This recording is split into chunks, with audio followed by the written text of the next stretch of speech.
about to introduce to us, I want her to introduce herself actually. But just because she's trying to get something sorted, she's a courage and confidence coach. I really want you to take time to listen to what she has to say. I'm telling you, she has great things to share with us. She's trying to sort out the tech. I pray it works. She'll be rounding up and be rounding up shortly. Sorry.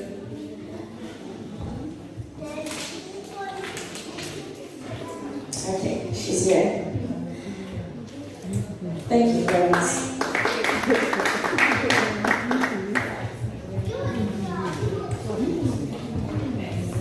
Hi, everyone.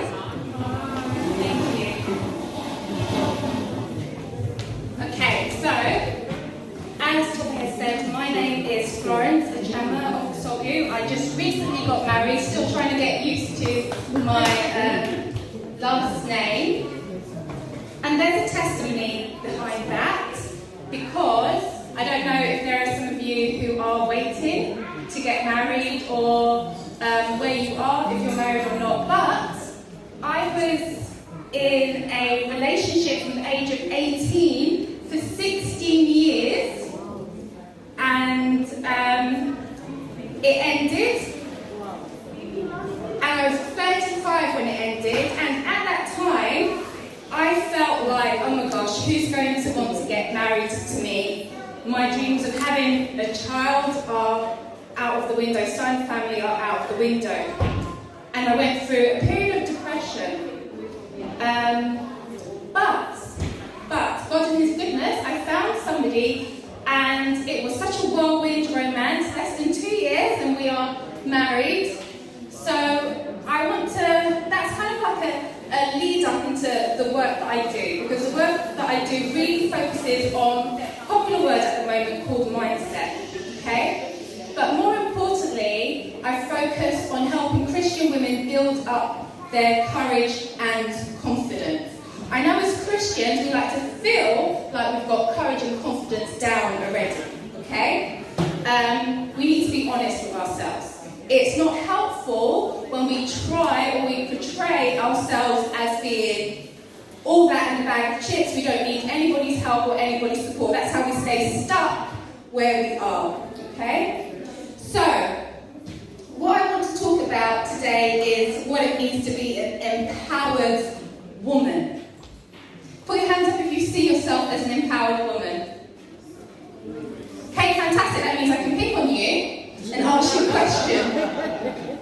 So, what does it mean to be an empowered woman? Just some ideas, let me know. What does it mean? Not conforming to expectations. Not conforming to expectations. Good. Anything else? Free to be who you are. Free to be who you are. Fantastic. Another aspect of being an empowered woman is to walk in your strengths, but also to understand your areas of weakness as well. Yeah? We know that there's a scripture that says that we are perfected by God when we own our weaknesses, because then we're able to abide and walk in His strength, and He strengthens us. There are two things that I think stop women from being empowered, from truly walking in their God-given power. If we think about female empowerment, for example, there are a couple of words that come to mind. Inequality and equality. When you think of the female empowerment movement, often we're thinking of women holding up placards, women wanting their rights to be heard. It's about equality and inequality. But because the focus of female empowerment is often on equality and inequality, two issues arise out of that. And I want you to examine yourself and see whether any of these issues apply to you. So, next slide please, thank you.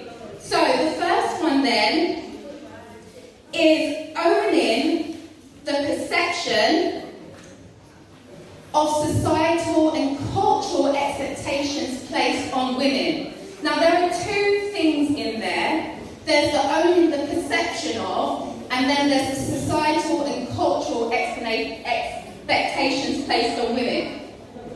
From a young age, society programs women, females, to think of themselves in a particular way. We begin to learn from a young age, not only are we different from men, but in a sense, we tend to pick up the idea that we are often weaker. We are less than. That difference equates to weaker or less than. And then we've got scriptures like 1 Peter 3:7 that calls us the weaker vessels. Now, when we throw in, I'm Nigerian, born in the UK, raised in the UK, but that didn't prevent or block me from being exposed to many of the cultural norms of Nigeria when it comes to what it means to be a woman.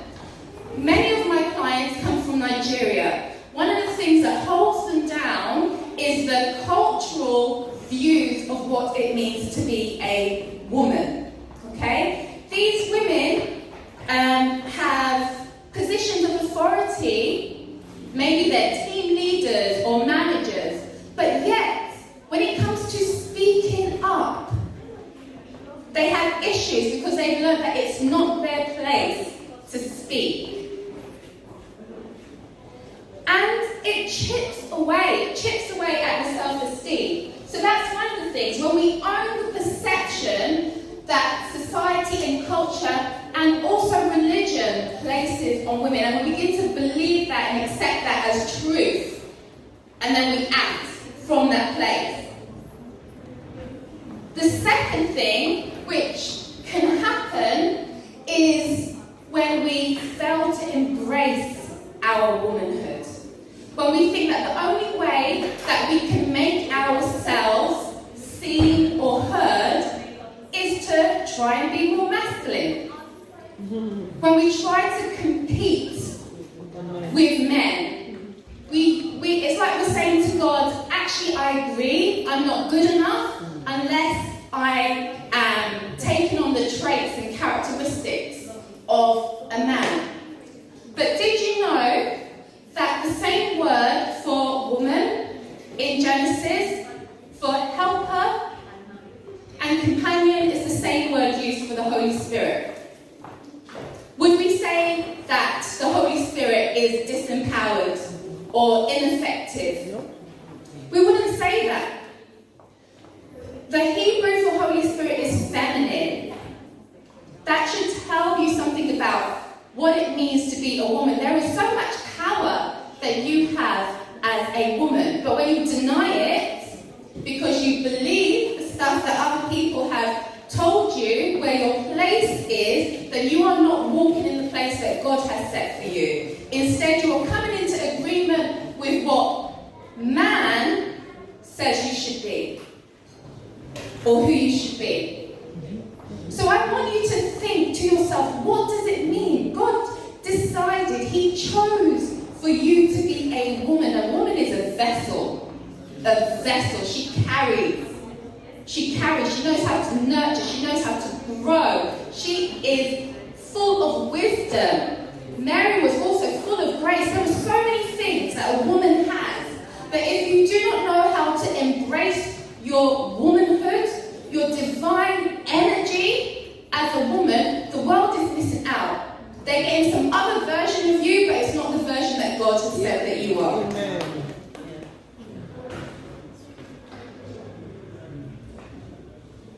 Last year, I felt really impressed because I felt that God was saying to me, this is the time for women to arise. This is the time for women to step into their power. And this has nothing to do with feminine movement or empowerment, no. This is about understanding that who you are, who God has created you to be, the way that you have been built, there is a need for that. And that you really need to own what that means to be an empowered woman. I'm sure in your household, if you are children, your power shows. Yes? They know they know. That's the power that I'm talking about. Even your husbands, I'm sure when you look in a particular way, they know who's the boss. Yes? Okay. So, the world needs women to arise now. There's no better time than now. So how do we do this? Firstly, as I said, I work on mindset. You need to get clear on what aspects are blocking you from operating from that place of empowered womanhood. Could this be childhood experiences?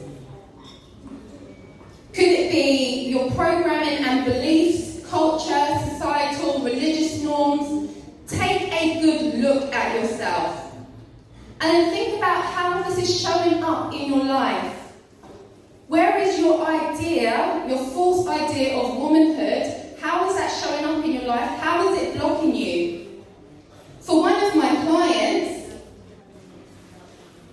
it showed up for lack of confidence and said it prevented her from really speaking up in meetings. She couldn't speak in meetings, really. Other people would steal her ideas from her. But we did some work together, and now she's travelling across the world. She's giving conferences. That isn't not giving conferences, but she's speaking at conferences, sorry. That's not even something that we focused on at the beginning. What we were working on was her confidence in herself. But when she embraced her own strengths, it opened up doors for her. She wasn't scared of other people hearing her voice anymore. So the takeaway question that I have for you is that if there was one thing you needed to work on that would help you to move into a more empowered space, what would that be? And to really honestly reflect and ask yourself that question. What would that one thing be? And are you willing to do that work? Because it's one thing to say that you know what it is, another thing is, are you willing to do that work, or are you happy to stay where you are? So before I round up, has anybody got any questions for me? No? Fantastic, okay. Yes. This is what I'm thinking of when I see it in my clients. Some people are scared to invest in themselves. I don't mean necessarily financially. I mean, it's stepping out from where they feel stuck and moving forward. Some people are afraid to move forward and invest in themselves by probably doing something that's going to help them and build them up to get out of that area of being stuck. Yeah. For someone like that, how would you encourage someone to move from that place of being stuck into a place now of abundance where they feel like they're no longer at that place where they were stuck, but now they've recognised that they've moved and they're empowered? What's behind that, Carol, is an issue of belief, and it's an issue of self-belief. A lot of the time, when you have a dream or a vision, God has given you a dream or a vision, start a business or whatever it is, and fear is keeping you stuck, really, because that's what it is. It's a lack of belief in your ability to achieve that goal. And until that is addressed, there's always going to be different excuses. Why? Because fundamentally, you need to shift from believing that you can't, that it's not possible, that something will go wrong, and something can go wrong. I'm not saying that it won't, to believing that there is more to gain from trying than there is to not try. So it's that shift that needs to happen. And maybe one way is really asking them to think about the pain or the consequences of them remaining as they are. Yeah. Any other questions? Yes. I'd like you to talk about different temperaments. Some women are not extroverts, so to speak. Yeah. Some women throw into their shells. Some women don't have the abilities you have. Some believe they can do things all by themselves in their closet.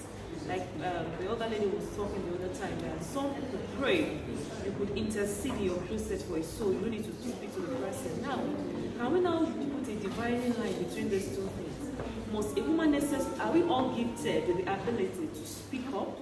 Or maybe as a trait or a gift from God, you are empowered to intercede, to stay in the closet and still impact the world? Even when you're praying in the closet, you have a voice. That's the most important thing. And I will say, I'm standing up here now, but I'm not an extrovert. I'm an introvert. So, this is me doing what I have to do to get a message across. It's going to last, maybe it's lasted 10, 15 minutes. I can go back, go home, go to bed if I want to.